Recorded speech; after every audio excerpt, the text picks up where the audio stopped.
Gender Person Protection of Right Amendment Bill 2022. Honorable Minister sir, is it opposed? Committee में जो सारे bill हैं वो इकट्ठे ही फिर डिस्कस हो जाएंगे, सबको क्लब कर दें, ये भी कह दें जी कमेटी के चेयरमैन को जी बिल्कुल इंशाल्लाह। I now put the motion before the house. Those who are in favor of the motion may say aye. Those against the motion may say no. I think the ayes have it. The ayes have it. The motion is carried, and the leave to introduce the bill is granted. Order number 15, sir. Ji, Senator Mohsin Aziz, please.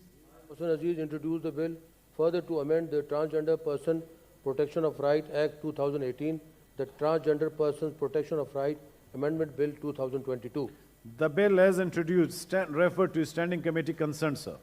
2 minute बात कर लें sir, इस पे आपने परसों कर ली थी, तो उसके बाद मैंने कहा था बिल आप अपना दें।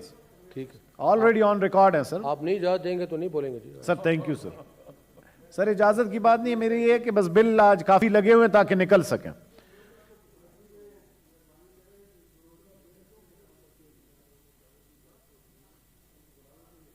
जी में जिन लोग जो इंटरेस्टेड हैं इस पे बात करने के लिए उनको बुलाना चाहिए। सर मैंने उस दिन ये कहा था जिसने भी जाना है वो जरूर जाए उधर कमेटी में।